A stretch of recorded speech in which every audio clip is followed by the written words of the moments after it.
Iguodala to Curry, back to Iguodala, up for the layup. Oh, blocked by James. Curry, one-on-one, Irving puts it up. It's good. Kyrie Irving from downtown. The three, steps back, crossover, puts up a three. Rebound James. Second. It's over. It's over. Cleveland is a city of champions once again. The Cavaliers are NBA champions. Cleveland! This is for you! Another one. What an intro. What an intro. Oh, man. What's up, everybody? Welcome to another installment of the Block the Shot to Stop, our Cleveland Cavalier podcast brought to you by the wonderful people over at Blue Wire Podcast Network, where we discuss, you guessed it, the 14-0 Cleveland Cavaliers. How about it? How about it? Tim Daniel tonight here with Kevin Lynch. The man on the heater, being Skylar Webker, is not with us tonight, but he is not missing. Not missing right now.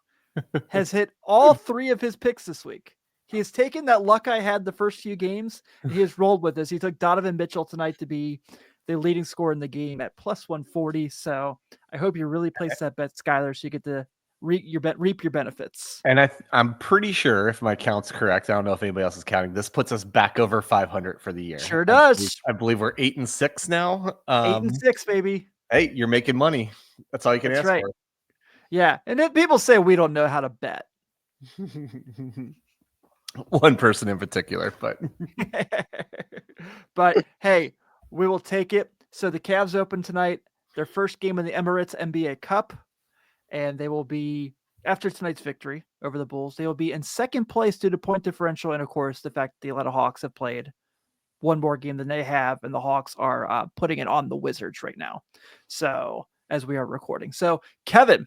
A historic first quarter tonight for the Cleveland Cavaliers with 49 points, a franchise record for most points in a quarter. And in the first quarter, this is like insane. This is NBA 2K on rookie. They shot 86% as a team from the floor in the quarter. I was watching this game with a buddy. Shout out Gavin Slate and his old fashions that I've had tonight. This is my bourbon episode. But like him and I turned to each other and I'm like, have they missed a shot yet? Like at the end of the first quarter, neither of us could remember a missed shot. And that's when I had to look it up and saw in our text chain. I'm like, they're at 86%. I think they missed their last shot too. So I think they're at 90 with like 30 seconds to go in the first quarter. Incredible offensive display without Evan Mobley, who's arguably the best player this year. Yeah, I think that's the thing that jumps out the most about this game, right? Is no Mobley. And you could definitely see it defensively in stretches. But the fact that they were able to do this without Mobley, without Merrill as well, and still kind of get the points they did was incredible. Just the way that I know we've talked about this all year, their ability to move the ball, to find the open man, to make the extra pass, to do all the little things. And I mean, look, you can look at this game tonight, particularly. The Bulls were really good tonight. I know. And the Cavs still found a way to beat them by 18. There is no way. Admittedly, I have not watched a lot of Bulls basketball this year. I've actually probably tried to avoid it a bit, but there is no way the Bulls are playing this well every game that they have played as well as they played against the Cavs twice this week. Honestly, they are playing this well. They are pretty good. They are if you look at their roster, it's a good roster, which is the problem for the Bulls, which is what I keep talking about. But that's not why you guys are here. So obviously, hey man, check this out. So this guy who just made a comment, this is Justin Barth. Justin worked with me at Lids for many of years. So he's in the Cleveland area. He's a big Cavs fan. We used to talk to Cavs all the time. So I know he's having a blast right now watching this and excited you came to join us. So welcome, JB. It's good to hear from you, man. It's really cool to meet up with old friends via podcasting. Welcome, Justin. Happy to have you. Yeah. So, the first quarter, they just go bananas. And you're like, all right, cool. Second quarter, they calm down a little bit. The Bulls make a little bit of a run. Some of the shots Kobe White's making are insanity, man. His improvement, he should have been most improved player last year. 1,000% should have been most improved player. The fact he didn't get it was crap. But some of the things he did to keep the Bulls in the game. They shot the ball so well from three, and Cleveland had a really hard time defending it. And a lot of that, like I said, is no Mobley, who probably is, you can make the case as your best perimeter defender, on top of your best in the paint defender as well. Right. And the Bulls took advantage of that. Levine was really good tonight as well. And then they get to halftime, have a decent lead. And this has kind of been the trouble quarter for the Cavs throughout the year, which is hard to say when you're 14-0. I understand. But you've seen teams kind of close the gap a little bit in the third quarter with this team. And look, I'm going to go ahead and say a lot of that's probably 14 games in 24 days. So yeah. I'm not going to go ahead and say like they're a bad basketball team. That's not my intent at all. In the fourth quarter, it's a little back and forth. Bulls take a lead at one point and Cleveland takes over, and Mitchell, LeVert, and Garland just start doing the things they do. So Kevin, I know that I normally ask you this question the other show on your show, NBA Weekly, which it's our show, but thank you. Which is a really fun listen. NBA.com's MVP letter came out today and had Donovan Mitchell at 9th. He has to be higher than 9th, right? You would think so. He's being penalized by the Cavs not needing him to be Superman every night. Yeah. And just how collectively good the Cavs have been. His stats might not look quite as good as some other guys, but he has obviously contributed to winning as much as anybody in the NBA. Yeah, for sure. And I mean, his team doesn't lose. So, whereas the other teams, I mean, the Denver's definitely turned a corner, and they're turning the corner because of Jokic. I mean, otherwise they're pretty brutal. Anthony Davis has been amazing. I mean, you can't take it away. He had another awesome game tonight. The Lakers just barely getting by the Spurs. And it was pretty nuts. Yeah. Sydney brings this up. Tristan Thompson not only got minutes tonight, got a bucket. Look at him. Yeah. Who knew Tristan Thompson could still put the ball in the basket? Good for you, Tristan. We needed it. I don't know if Tristan Thompson knew he could still put the ball in the basket. I was wondering what they were going to do. And if we just want to hop into the game a little bit, sure. We were texting when we found out Mobley was out, and I said eventually you knew him or Allen was going to miss a game, and I was really interested to see what the rotations would be when that happened, because they were exclusively, the two bigs, and the answer was they tried Tristan Thompson for a while, and he was fine. He was fine. In the second half, they went small when Allen didn't play, and to mixed results, I guess. But most importantly, I mean, we'll definitely talk about Donovan Mitchell. He was phenomenal tonight. Yeah. But the guy who was under the most pressure had to have a good game was Jarrett Allen with Evan Mobley out. He had to stay out of foul trouble. He had to play smart. And he did. He to the tune of 24 points, 10 rebounds, 11 of 15 shooting, 3 steals, 2 blocks. Phenomenal. Played 36 minutes. And 2 days ago, he was iffy with a gimpy ankle. So I think he is kind of where you want to start as far as contributing to the win tonight, because they needed him. They had to have him. He was the guy.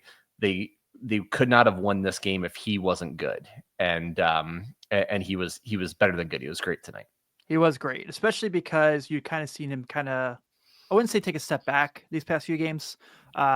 Like you said, part of it's the injury, but there were a couple of games where he's having 4 or 5 points, but he's still getting 9, 10 rebounds and a couple of blocks. The fact that tonight he stepped up so much and really elevated the paint for not having Mobley. And we'll get to George Niang here in a second too. I thought he was tremendous as well. Yeah. But what they got from Jarrett Allen tonight in a game like this, where he's guarding Vooch, and for those who aren't keeping up with the Bulls like Kevin, Vooch has been really good this year. Like Vooch is legit. Like when I joke about the Bulls being too good for what they're wanting to do, it's true. Like Levine, Vooch, and Kobe White have all been way too good for their goals. Yeah, and I wanted to point out that was definitely something I noticed. Vooch had a great game. Don't want to take any credit away from him, but he was the biggest beneficiary of Mobley being out, because if you notice, they didn't want to play Jarrett Allen on Vooch because they couldn't have Jarrett Allen get in foul trouble. Yeah. So Vooch was getting guarded by a much smaller guy, whether it was Niang or Wade or even some of the guards on mismatches. And in response, he had a very good game. All credit to him. But that was, again, just something I noticed the effects of. This is the first time one of the big four have missed a game. And so really wanted to see the effects of that. And, the Cavs, but again, to Cavs and to Kenny Atkinson, we always sing his praises. He was willing to let Vooch have a little bit better game and have mismatches because the greater good was they needed Jarrett Allen to play 36 minutes and stay out of foul trouble. And that's what happened. Yeah, it was tremendous, man. So give kudos to the Fro. Happy to see him doing his thing offensively. Hopefully Mobley's back for Charlotte on Sunday. We'll get to that game here in a match at a second. Fun Charlotte team that we're going to talk about before we get out of the show tonight. Yeah, I want to talk about Garland. Obviously, I want to talk about Mitchell, but I kind of mentioned it for a second there. When Evan Mobley's down, George Niang's the one that has to come in and handle business. And, dude, was awesome tonight. Was so good. So 14 and 8 in 25 minutes. 4 of 7 from 3, obviously where he contributed the most. And was a +7. But you mentioned it.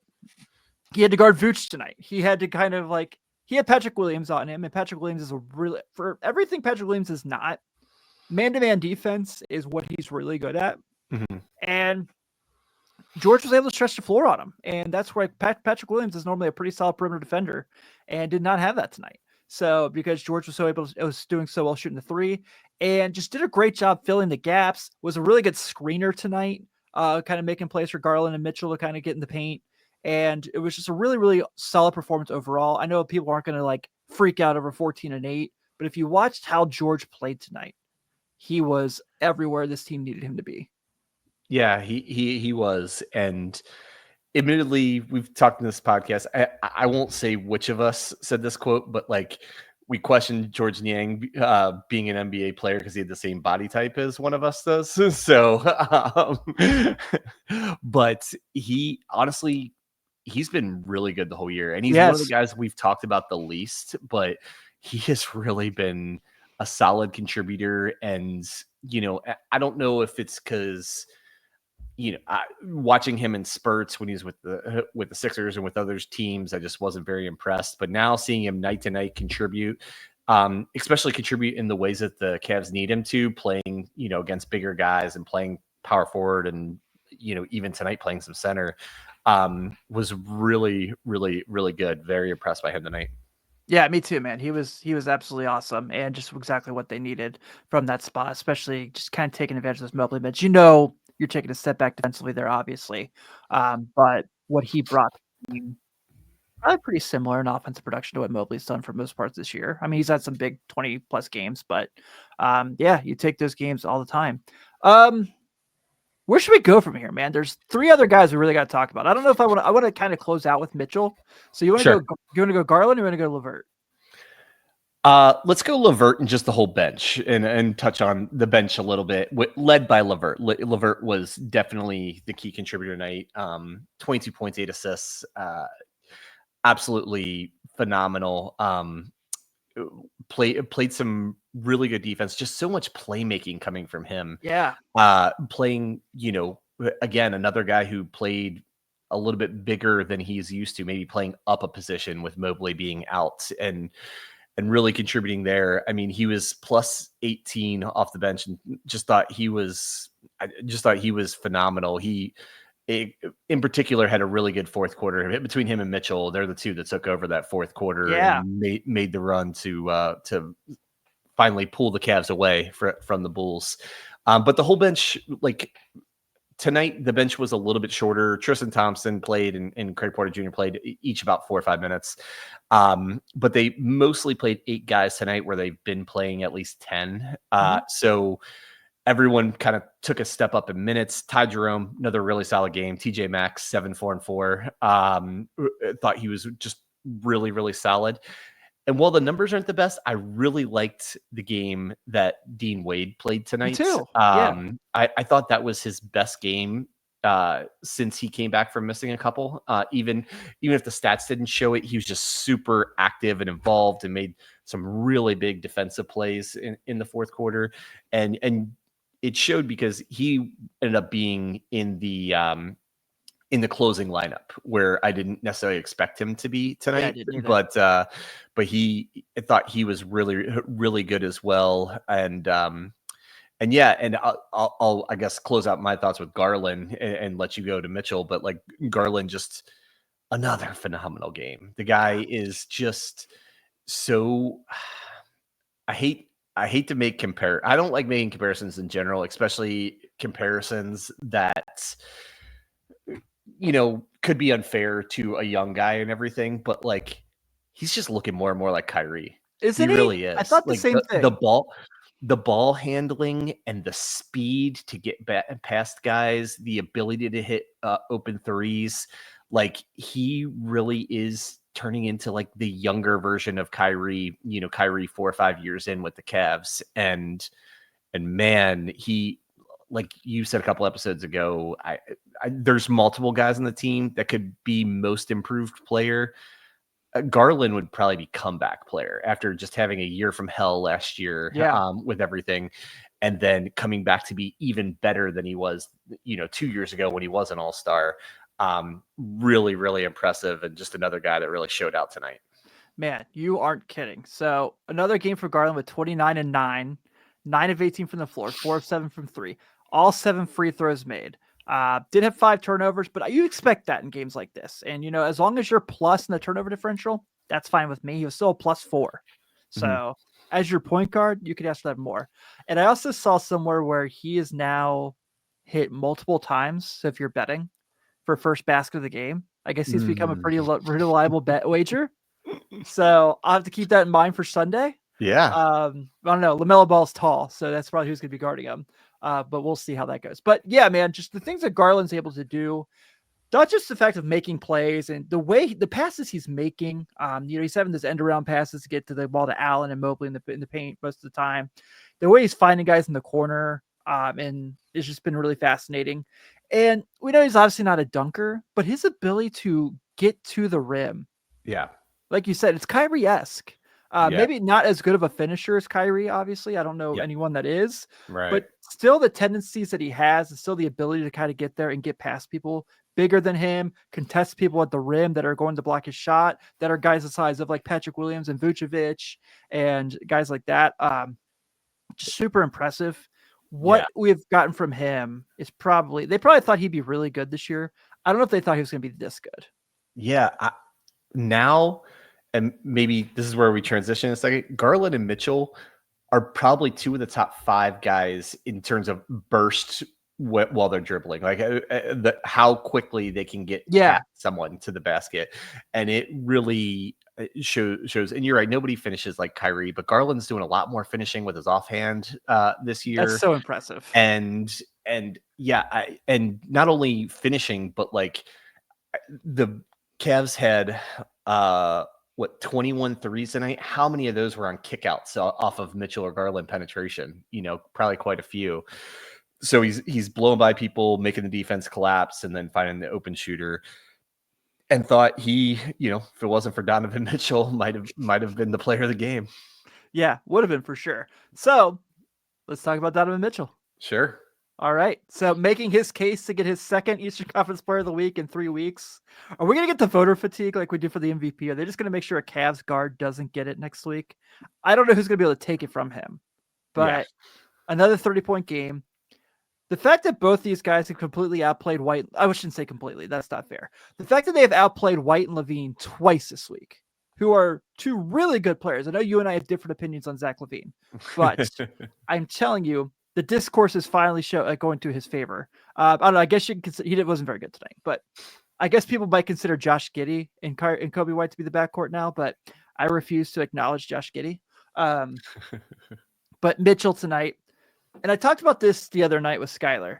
The thing that's jumping out to me the most about Donovan Mitchell, and I understand a lot of it are longer rebounds, but 20 rebounds in 2 games. Right.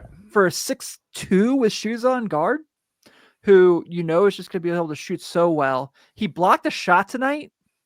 I mean, he was all over the place. And of course, the 37 points where it was like, you've mentioned it, and we've all talked about it, where you don't need Donovan Mitchell every single night to put the game to Dima's back and put it away.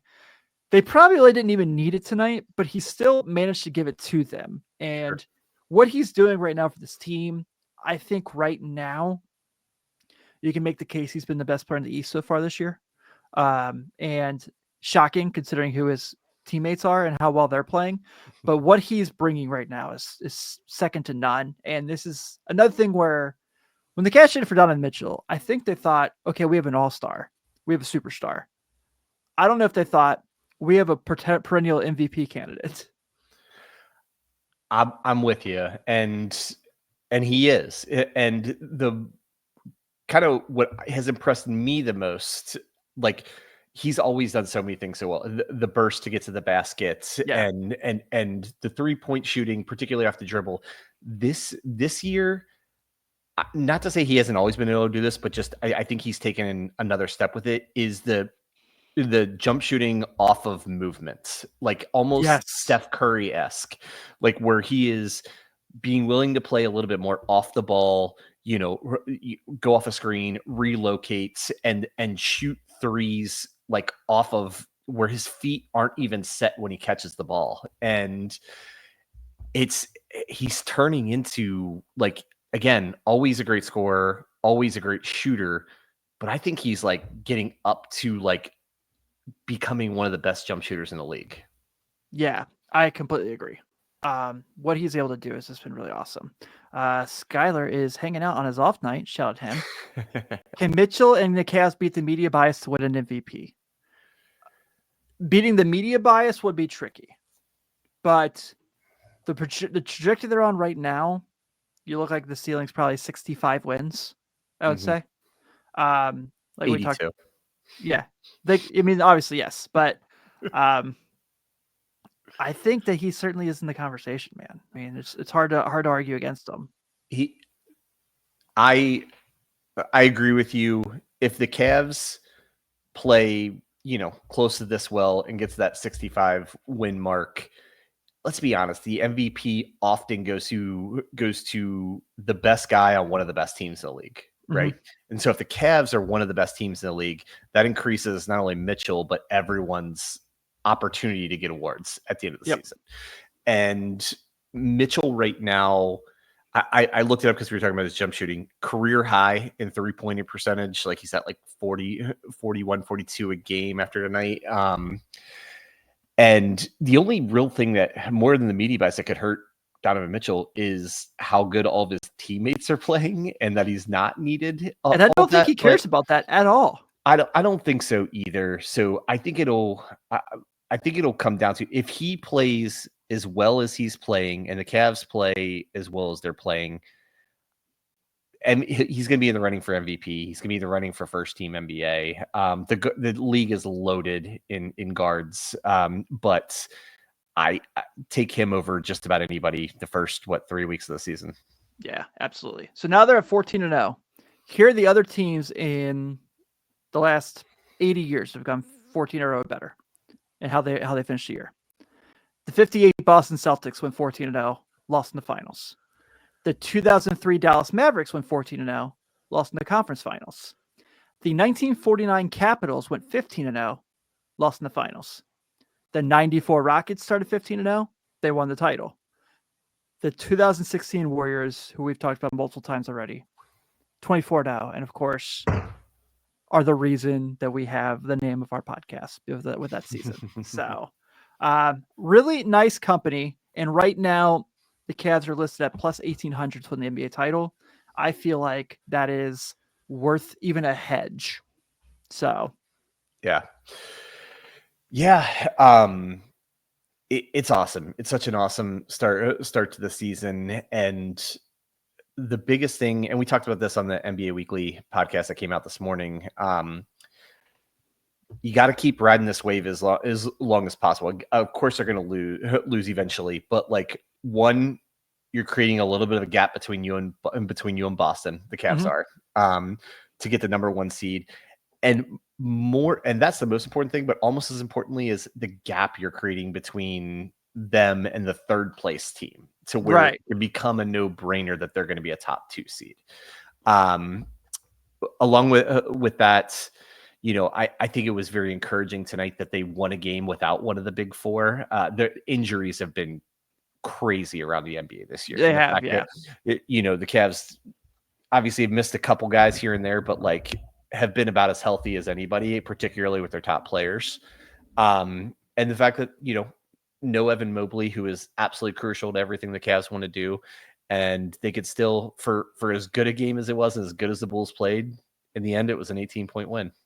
Yep. So now to update the standings so far on the NBA Cup and East Group C, they are now in second place behind Atlanta, 1-0. Atlanta's 2-0, but had the point differential to get a plus 18, where Atlanta has a plus 13.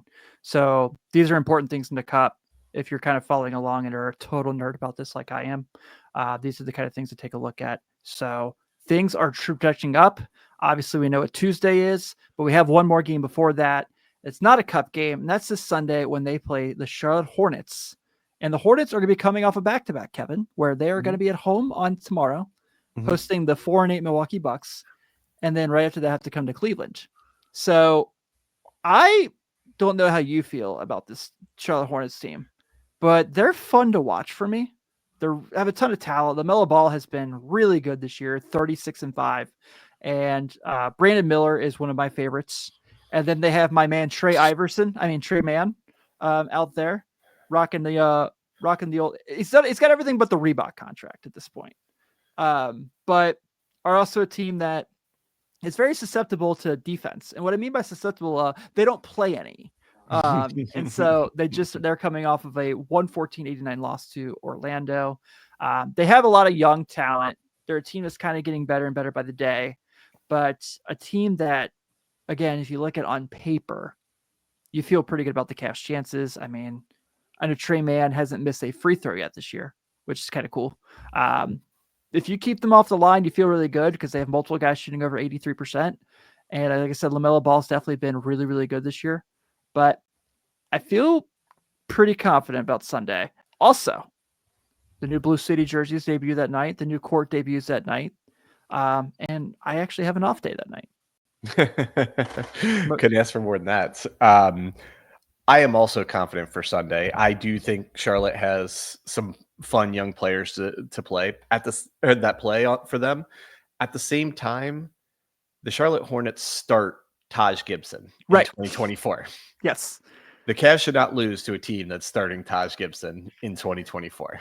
So, the Cavs, I mean, they match up well against anyone in the NBA, but you're this team that they're playing with kind of younger, inexperienced wings, and then being honest, not quite as much talent on the inside that the Cavs have. Yeah. You have to, and them coming off of back-to-back, you have to feel good.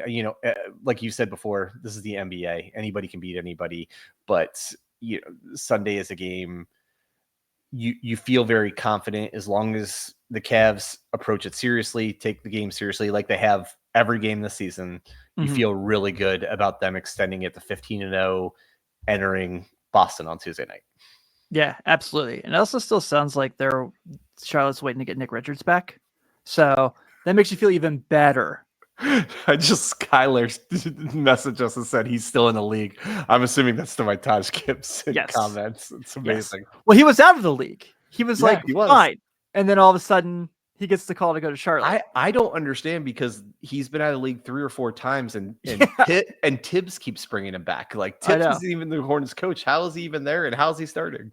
Yeah, exactly. And then, I know a lot of people really like this new coach they have, Charles Lee. Yeah. He's a guy that people are really high on. And so they are 25th in the league in scoring. They are 19th in pace, and they're 26th in offensive rating. So I had it backwards. They're actually not terrible defensively. They just can't put the ball in the bucket. They're 15th in the league in defensive rating right now. Net rating is 24th overall. So, and then you feel good about the fact that they're coming on. You have the night off. They're coming on a back-to-back where they're playing Giannis. Dame did not make the trip with his concussion, so he's not going to be playing for Milwaukee tomorrow. But I think that, they're probably going to exhaust a lot of energy in that Milwaukee game, and they have to come to Cleveland right after and play a team who gets a day's rest. Probably won't practice tomorrow, I assume, the Cavs. Haven't seen any reports to say otherwise. But, yeah, I think this is a nice W. You look at 15-0 before the big one on Tuesday. Yeah, and as we're kind of getting towards wrapping up here, I wanted to, because you were talking about the Hornets' defensive numbers and everything. The Cavs, but just because we haven't specifically called this out, have the best offense in the NBA, and it's not that close. The Cavs are averaging, after tonight, I think it's like a full 2 points more per game than anyone else in the NBA. They're going to be at right about 124 after tonight. The next highest is 121.3, Boston. So they're going to be, they're about 2.5 points above any other team as far as points per game. It's just so incredibly impressive. And again, I know we've talked about this before, but it's worth talking about again. The Cavs just continue to play so well as a team and move the ball so well and pass up good shots or great shots all the time. And that is how you get the best offense in the league. And that is how you set a franchise record for most points in a quarter tonight. Yeah. And they're 7th in the league in pace. Yeah. While they're doing this, they are number 1 in true shooting by 4% over the Celtics. Yeah. And I think they're like middle of the pack in 3-point shots. Yeah.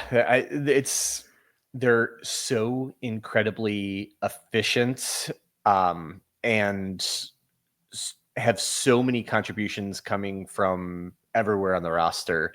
It's a tough team to stop. Like you said, again, Evan Mobley didn't play tonight.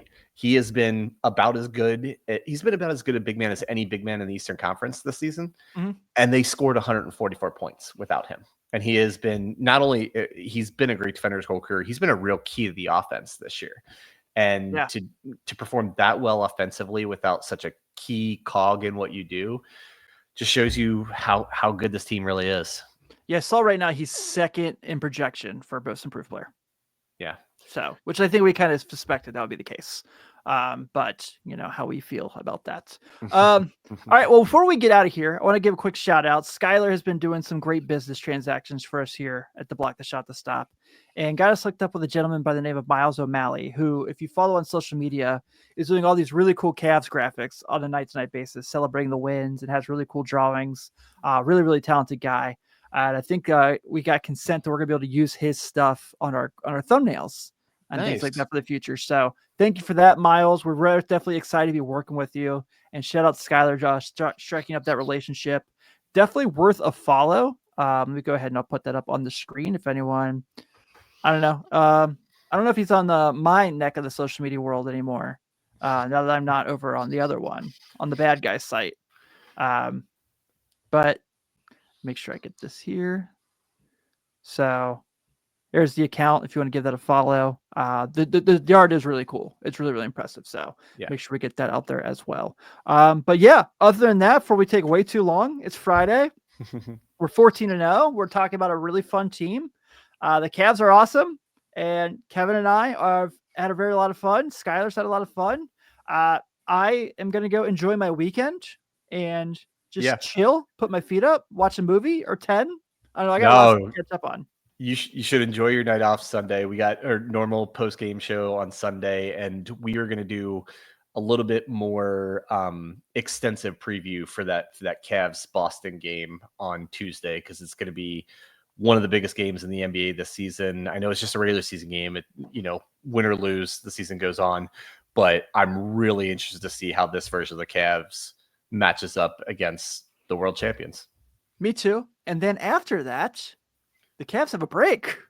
They got a couple days off. Right. Kind of amazing because they've literally played every other day, just about. So I'm sure those guys are definitely going to be appreciative to hopefully be 16-0 going into their couple days off, and they definitely deserve it for how well and how hard they've played through the year. With that being said, we're going to go and close out tonight. Thank you guys for hanging out. As always, we're having a lot of fun. We're seeing the growth on a night-to-night basis with this, and we're very, very grateful that you guys are hopping on board with us. Whether you're a longtime Cavs fan or you're like Kevin and I and you kind of got struck by it and you fell in love with it and you're enjoying it every night, we're happy to have you guys hanging out with us every night. So thank you so much. Have a good one. And Kevin and Skylar, we'll see you on Sunday. Thank you. Go Cavs.